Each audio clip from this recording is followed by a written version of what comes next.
Welcome back. A former Justice of the Supreme Court, Justice Oputa, is dead. He died this afternoon at the National Hospital in Abuja.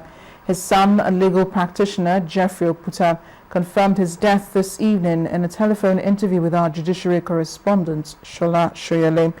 Mr. Oputa says the late Justice Oputa suffered a stroke on February 14th. He was to be flown abroad, but the plan was shelved when he gradually recovered and was at home until this morning when his health worsened. He was then taken to the National Hospital this morning, where he eventually died this afternoon. He's survived by children, amongst whom is musician Charlie Boy and legal practitioner Jeffrey Oputa. The family members are currently meeting, and they say they will issue a public statement tomorrow on the death. Justice Oputa is still widely revered for his role in handling the affairs of the famous Oputa panel. He would have been 96 years old this August.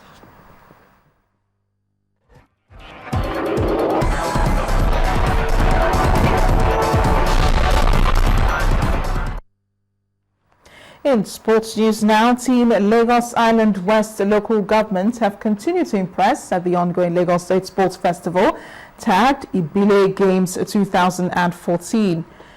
The event enters day 6 on Monday, and athletes from Lagos Island West have a commanding lead on the medals table with 87 medals. At the moment, they have 43 gold, 18 silver, and 26 bronze medals, followed by Surulere with 10 gold, 13 silver, and 13 bronze, while Team Itirekate, local council development area, are third with 5 gold, 6 silver, and 16 bronze. Ibejuleki are in fourth position with 4 gold, 5 silver, and 10 bronze, while Kokaguda are fifth with 2 gold, 2 silver, and 6 bronze medals. Nigeria's quest for gaining promotion to the championship division at the 2014 World Team Table Tennis Championship has ended after a narrow loss to England in the quarterfinals. A male team led by Segun Toriola failed to guard a 2-0 lead, losing 3-2 to settle for the 7th place in Division 2. Now, this is the first time the English team has reached the championship division in 17 years. Meanwhile, the Nigerian female team also put up a good show in the classification match to avoid relegation, with wins over Peru, Turkey, and Israel. The victories ensure that the team stays in Division 2 for the next edition of the competition, taking place in Kuala Lumpur, Malaysia, in 2016. On to football. Norwich City's hopes of staying in the Premier League remains alive after they dented Chelsea's title ambitions with a hard-fought goalless draw at Stamford Bridge.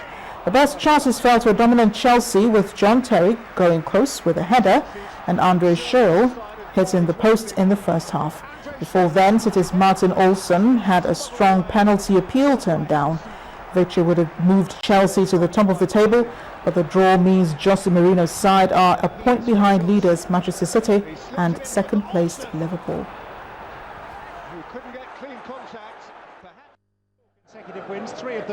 Meanwhile, Arsenal sealed the Champions League spot for next season as Olivier Giroud's first half header gave them victory over West Brom.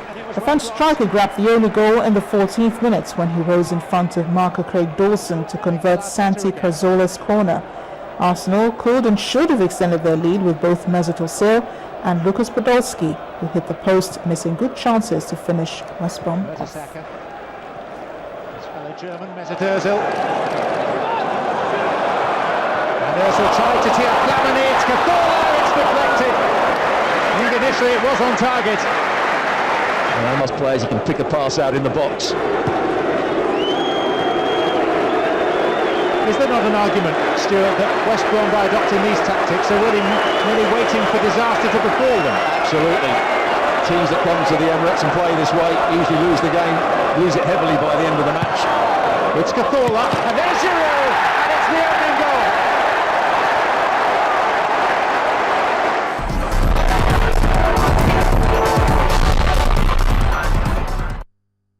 Away from sports news now, the crisis in Ukraine worsens this weekend as pro-Russian activists attacked the country's police headquarters in the city of Odessa.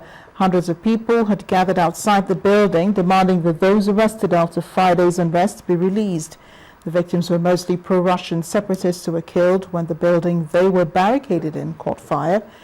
Interim Prime Minister Arseniy Yatsenyuk, who has ordered a full investigation, says the authorities did nothing to stop the crackdown and were inefficient and violated the law. But he said the unrest was part of a plan fomented by Russia to destroy Ukraine. And the main news again. The president has made a firm pledge to the nation to ensure that the missing schoolgirls of Chibok in Borno State are rescued. President Goodluck Jonathan gave this assurance while fielding questions from journalists at the presidential media chat this evening. Also, First Lady Patience Jonathan broke down in tears when informed that the authorities of Government Girls Secondary School Chibok failed to provide adequate security for the girls despite being directed to do so. She was also appalled that the two teachers summoned along with the school principal failed to turn up. And that's the news at 10 tonight. Thanks for watching. I am Amarachi Ubani. Good night.